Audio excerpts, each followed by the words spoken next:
de algodão, e também um homem conhecido por Zé Pernambuco. Foi a Pernambuco. Aí a situação nossa melhorou. Ele montou fábrica de farinha, fábrica de fazer rapadura, e quando eles deixaram a fazenda do Riacho Fundo, o padrinho do meu irmão, que é mais novo do que meu irmão Inacinho, deu para ele uma bezerra, uma novilha que se fala assim, uma bezerra.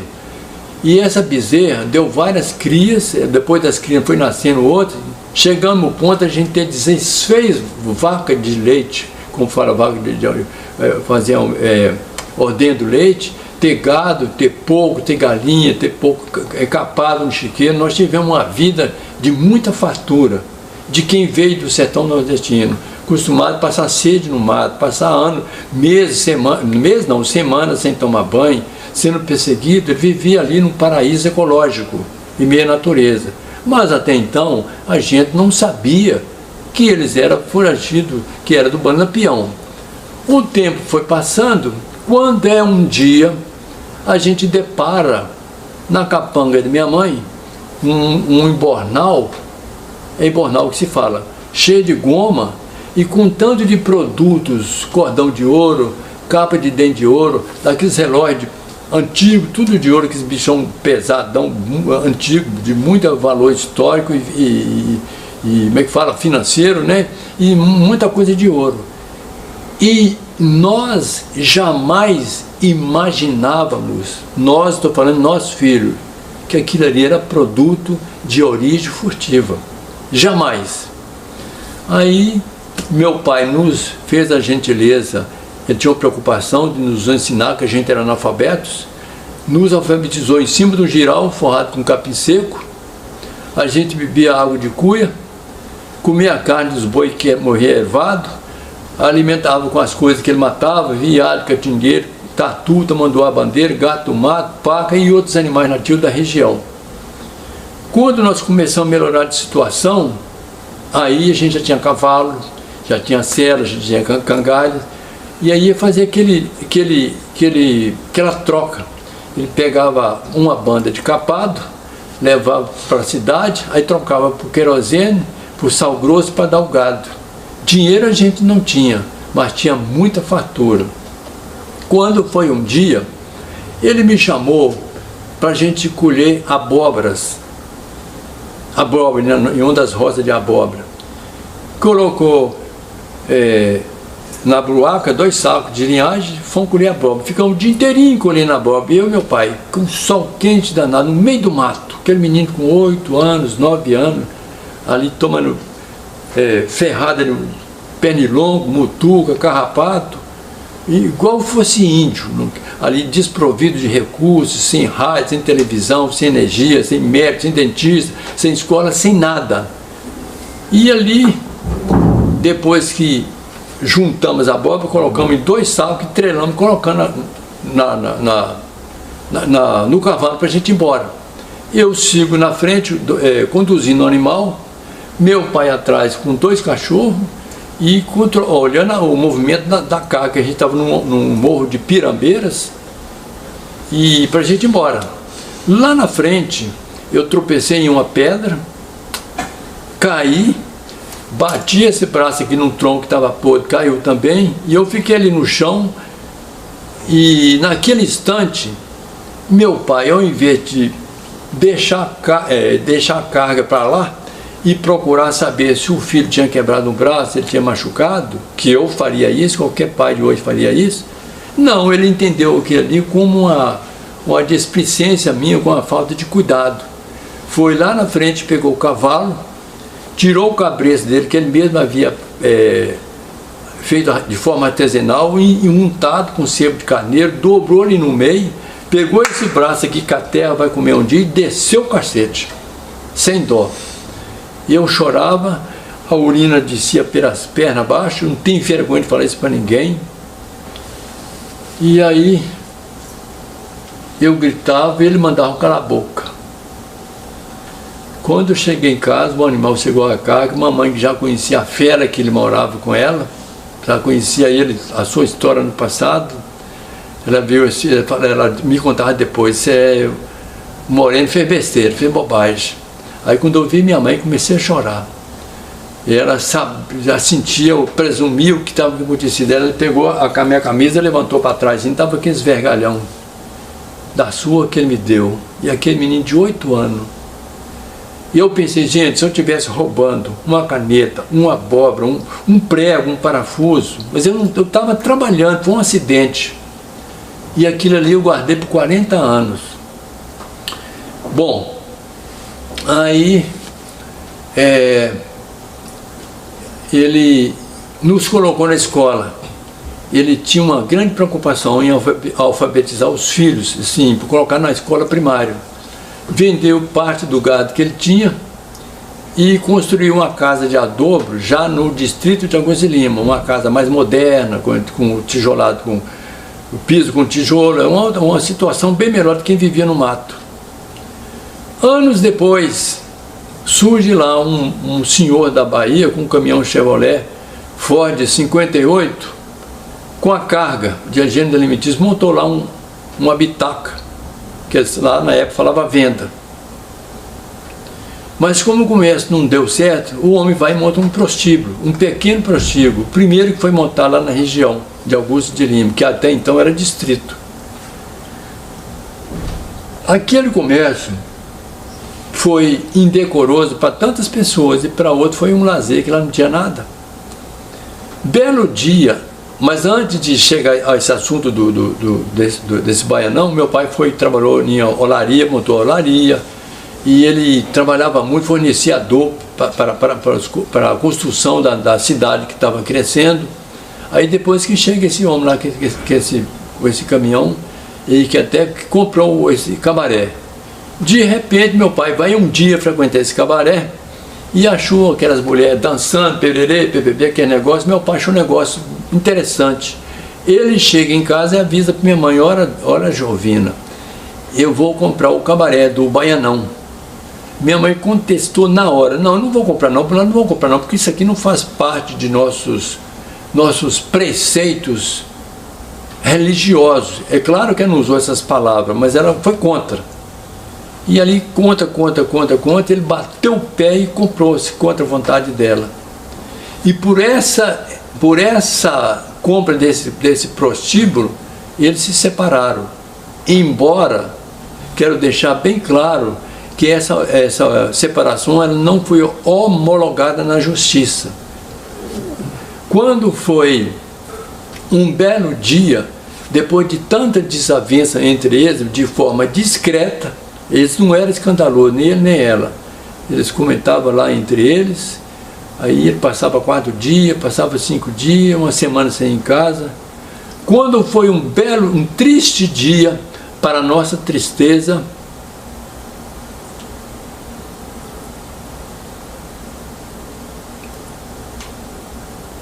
meu pai juntou a trouxa e foi embora. Ele foi embora, foi cuidar do cabaré dele, e nós ficamos desprovidos de tudo, inclusive dos alimentos. Enquanto as mulheres comiam picanha, contrafilé, coisa boa, nós estávamos comendo bucho de boi, embigo de bananeira e pé do égua, que é comida para porco. Eu via minha mãe chorando,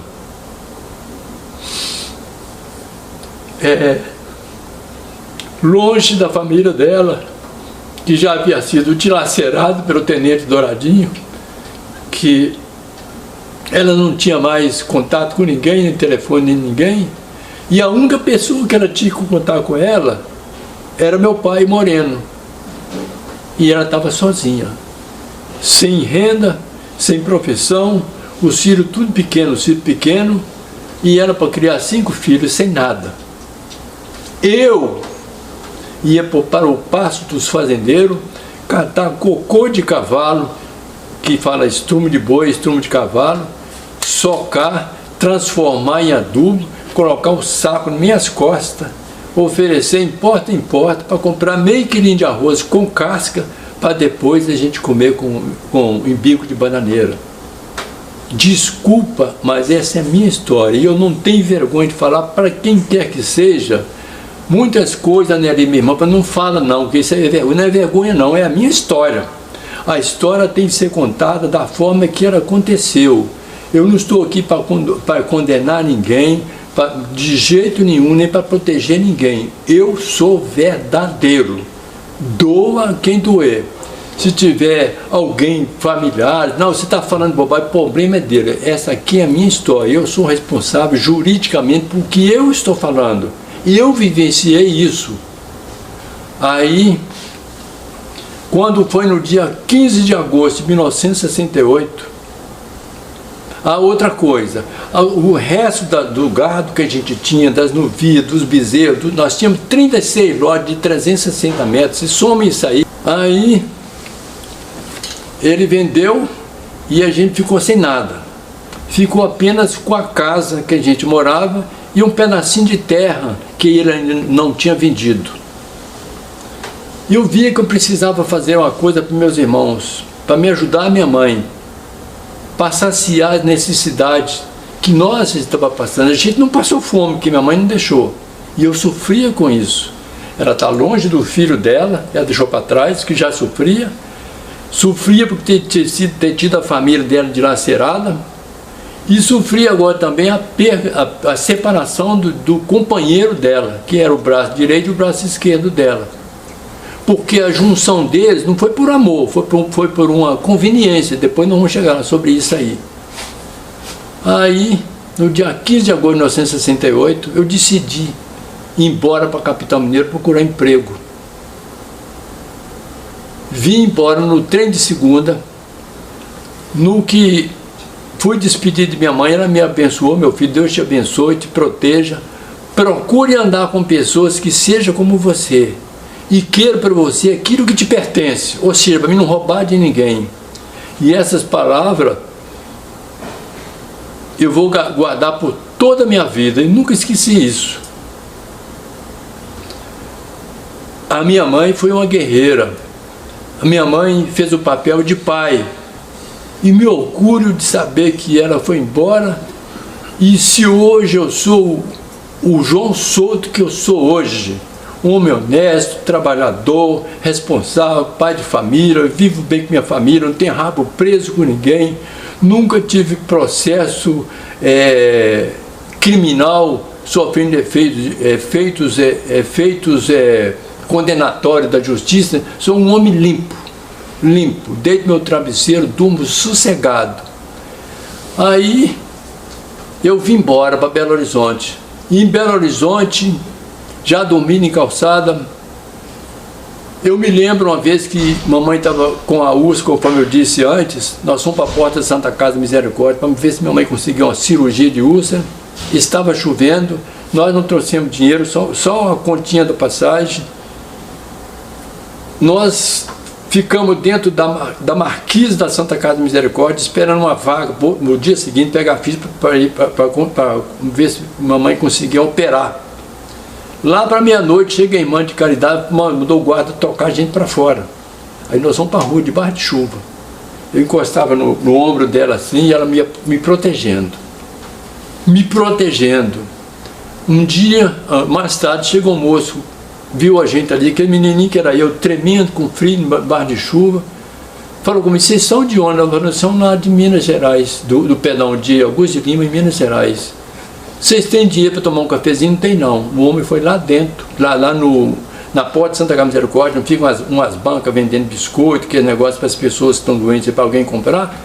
Trouxe 2 copos de café com leite e 2 paquinhos de biscoito para nós. A gente nunca viu aquele homem, fez isso por nós.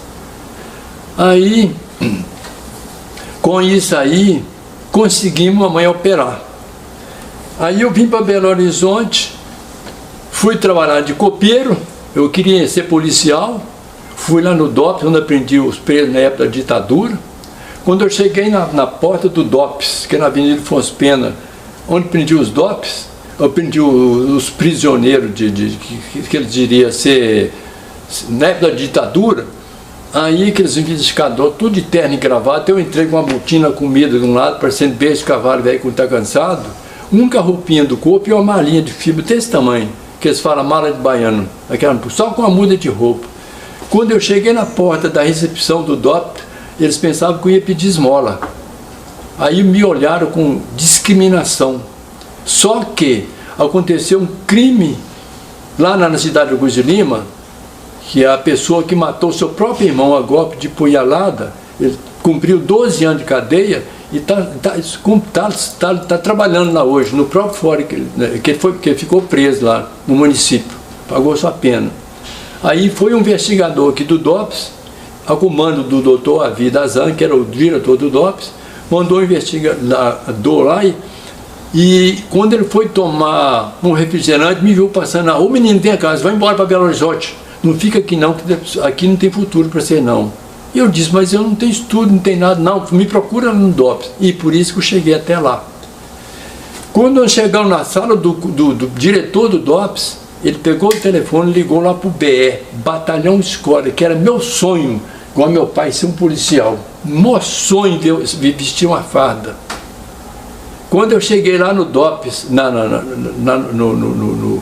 no BE, Batalhão Escola, mandaram fazer uma redação. Qual é o problema que poderia se amenizar a fome no mundo? Eu, com toda a minha... Não vou dizer que eu era analfabeto, eu já sabia assinar o nome. Eu coloquei lá: isso é um problema político, econômico e social. Isso aí foi tudo para mim passar no teste. No último teste, para mim ser um policial, e que eu não fui, talvez por Deus achou que não deveria ser, botou aquele tanto de homem lá, pelado, que ficam fortão, bom para prender ladrão, né? Prender ladrão. E eu, o único franzininho, igual o Moreno, meu pai, que estava lá, que tampinha de binga. Quando o médico chegou para fazer o meu exame: "Me permita, senhor, eu falar isso, mas é minha história. Eu tinha um testículo maior do que o outro, que se chama-se hidrocele. A medicina você fala hidrocele, água no saco.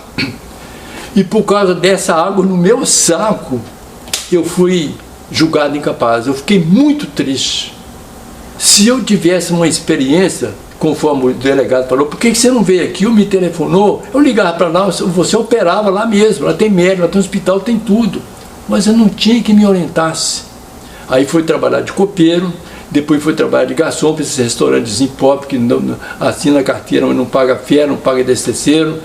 Fui trabalhar num lugar que chama Lanchonete Nacional, passei fome lá 9 anos, peguei uma tuberculose no intestino grosso que ele foi atrofiando de tanto passar fome.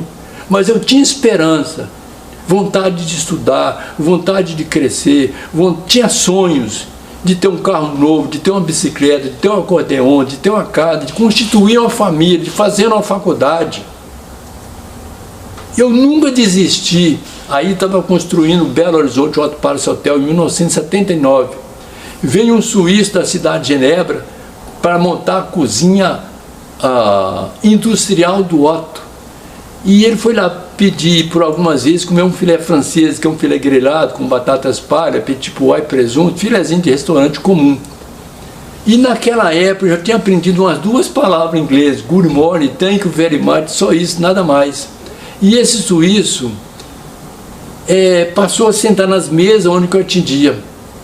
E um dia ele me perguntou: "Você tem carteira assinada?", de forma bem tipo espanhola, porque ele não fala português, falava português. E eu contei um pouquinho de minha história: "Eu vou tirar você daqui". Ele pegou um cartãozinho, me mandou lá para o gerente de alimentos e bebidas do Otto, que chama, em inglês você fala Foods, Mendes and Beverages, que é alimentos de alimentos e bebida. Quando o hotel abriu aquela porta, eu fiquei com medo. Quando eu cheguei na sala do gerente, a secretária ficou com preconceito, pensando que eu ia ali pedir alguma coisa, mas não era emprego. Quando chegou a minha vez, o gerente falou comigo: "Buenos dias, você habla espanhol?". Eu falei assim: "Não, eu falo espanhol no senhor". "Quanto idioma você habla?". Você não fala muito mal português. Aí ele falou assim: "Tu queres trabalho?". "Sim, senhor". Aí ele me fez um de para, mandou para recursos humanos. 15 dias depois eu estava trabalhando ali, carregando mesa, carregando cadeira nas costas, pegando peso, mas eu tinha um prato de comida, eu tinha um plano de saúde, eu tinha um dinheirinho, mixaria, que era salário mínimo, mas dava para me viver. Depois eu fui trabalhar de copeiro, depois eu fui trabalhar de comim, depois fui trabalhar para garçom, depois eu cheguei a chefe de fila, depois eu cheguei a meta, eu fui crescendo. Tentei estudar, mas eu não conseguia, porque eu não tinha tempo. Trabalhava de manhã, trabalhava até uma noite. Aí, então, eu só fui estudar quando eu me aposentei com 28 anos, com 36 anos de trabalho, só lá no Otto, eu fiquei ali 28 anos. Ali sim a empresa me deu oportunidade de trabalhar e eu fui promovido, aprendi inglês, aprendi espanhol, aprendi um pouco de francês, aprendi um pouco de alemão, aprendi um pouco de japonês, com o contato cotidiano com as pessoas. Hoje, eu entendo um pouquinho, porque não tem mais com quem falar. Mas eu quero dizer bem claro, eu agradeço a Deus primeiramente, a oportunidade que a empresa me deu, não julguei fora as oportunidades que eu tive, e mesmo aposentado, ainda trabalhei lá 3 anos, a pedido da empresa. E quando eu saí de lá, foi o único funcionário que teve uma festa de despedida para 164 funcionários, que na verdade nós era 514 nos 3 turnos, manhã, tarde e à noite. Fui funcionário padrão inúmeras vezes, eu tenho prova disso, posso mostrar isso com as placas, com os certificados, com os documentos. Isso é um grande orgulho para mim. Aí, em 2005, meu pai já estava aqui morando em Belo Horizonte, porque ele vendeu o cabaré de Corinto, de Augusto de Lima, e construiu um grande cabaré na cidade de Corinto, onde ele viveu lá 29 anos. Ali em Corinto ele prosperou, tinha conta na Caixa Econômica Federal, tinha conta no Banco do Brasil, tinha crédito no comércio e tinha casa de aluguel. E também tinha 22 raparigas à sua disposição no cabaré. E era uma coisa organizada, tinha acordeon, tinha acordeon, violão, cavaquinho, pandeiro, surdo, salão de festa e barra para servir petisco, um negócio muito bem organizado. O documento da prefeitura tinha tudo lá, até segurança. As mesmas mulheres que deram para ele prazer e satisfação, eles levaram meu pai à falência. Aí ele ficou pobre, nós fomos lá visitar várias vezes, e uma vez pegamos ele lá camado, julgado, com um trapo. Eu fui lá e voltei rapidamente numa Opala que eu tinha para cuidar. Minha irmã, né, ali, que trabalha na área de saúde, cuidou muito dele. A gente não pode esquecer desse mérito dele, que é importante, que ela cuidou do meu pai. Não pode esquecer também que foi ela que foi insistente para descobrir o Inacinho, né? E aí, em 2005, eu fui visitar meu pai em Belo Horizonte e fiz a pergunta para ele: meu pai, no decorrer dos seus 96 anos, qual foi o fato mais importante que aconteceu na sua vida? Ele disse: a minha liberdade. Eu falei assim: mas liberdade como, pai? Aí ele estava encostado sobre 2 travesseiros, levantou-se e falou assim: olha, João, eu tenho um segredo que está trancado a 7 chaves. E eu com essa idade não sei quanto tempo eu vou durar. Inclusive estou meio perrengue é meio adoentado. Eu vou lhe revelar um segredo. Eu e sua mãe era cangaceiro do bando de Lampião, Maria Bonita. Vocês têm realmente um irmão, chama Inacinho. Se ele estiver vivo, ele estará com 65 anos. Meu Deus do céu, que história, rapaz. Aí, você vai lá no quarto de sua mãe, pede licença a ela, levanta a saia na coxa esquerda dela, olha aquela cicatriz que tem na perna dela ali, João. Aquele ali é tiros, lembrança do coronel José Rufino. Então, senhoras e senhores, eu sou o João Souto, filho dos ex-cangaceiros Moreno. Eu tenho o maior orgulho de meus pais, porque eles eram Meu pai era bandido, foi. Ele matou porque se ele não matasse, eles matavam ele. Que ali era a lei do cão. Se você não matasse, você morreria. E poucas pessoas entendem isso. E para você, senhor, que às vezes critica os cangaceiros, o coiteiro, o volante por alguma coisa, lê os bons livros e procura saber por que eles entraram no volante, por que eles entraram para o cangaço. Faz a genealogia da família de Moreno, faz a genealogia da vida de Vigorino Ferreira. Aí vocês vão sentir na pele por que eles entraram no bando. Eu espero que vocês tenham entendido muito bem o que eu estou dizendo. Aí, meu pai, houve aquela explosão de noticiários, Jornal Hoje, com a Sandra Nuremberg, Jornal Dia da Tarde, Jornal Estado de Minas, Jornal Hoje em Dia, e foi uma explosão. E para começar, que meu tempo está esgotando aqui, que eu tenho outro compromisso, eu quero dizer que não foi fácil, eu penei, mas eu tinha vontade de escrever a outra face da história de meus pais. E graças a Deus, nosso Pai do Céu, Criador do céu e da terra, de todo o universo, Ele nunca me abandonou, sempre esteve presente comigo e minha família.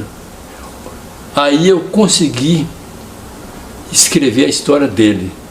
O livro intitulado A Outra Face de Moreno do Vinha, ex-cangaceiro do Bando de Lampião, já encontro na primorosa 3ª edição. E graças ao meu livro, graças à história de meus pais Moreno do Vinha, hoje estou vivendo momentos épicos para todo o povo brasileiro assistir essa linda história que é a nossa história. A história do meu irmão é uma história de sangue, suor e lágrima, mas é verdadeira. Obrigado. João, para gente finalizar, eu quero só fazer uma pergunta a você. Na verdade, assim, o que você, se pudesse a oportunidade de falar com seus pais hoje, o que você falaria para eles? Para a gente finalizar esse vídeo. Sim, que eu os amo muito e que eu me sinto muito orgulhoso por todo o sofrimento que eles passaram e o grande legado que eles deixaram aí na historiografia do cangaço brasileiro. E com muito orgulho eu sou filho dele. Eu não tenho vergonha de ser filho de cangaceiro. Eu já fui discriminado, já fui cobrado, massacrado, mas eu estou preparado para isso. Quando o professor Lemuel Rodrigues me entrevistou lá na minha casa em Belo Horizonte, no dia 24 de julho de 2024, que foi ao ar com tanto sucesso, no outro dia um indivíduo que desconhece a veracidade da história do cangaço, ele passou um áudio para mim lá de Piranhas, falando que assistiu uma entrevista que foi uma porcaria, que ele odeia a história de Moreno, a história do Vinha, a história do cangaço. Falou isso aí, eu simplesmente deletei. Sempre deletei. Então, repito aqui falando de novo. Mamãe dizia, pimenta nos olhos outros, refresco e chumbo é bom na bunda de viado. Você que está aí criticando, falando que meu pai deixou caderneta na Universidade Federal de Minas Gerais, é mentira. E porque você para com essas palhaçadas aí, porque você fica denegrindo a imagem dos profissionais que realmente têm compromisso com a veracidade dos fatos. Tá? Nós tivemos um caso muito triste e revoltoso. Um senhor da cidade de São Francisco, do norte de Minas, teve a audácia, a coragem, a petulância de deixar sua cidade de origem, lá em Belo Horizonte, pedir meu pai, o cangaceiro Moreno, para ele afirmar que Lampião morreu em Minas Gerais e não na Grota de Angico. Isso é uma vergonha, é um absurdo. Infelizmente, não vou falar o nome dele não, mas vocês pesquisadores sabem muito bem o que eu estou falando. É isso aí, Geraldo.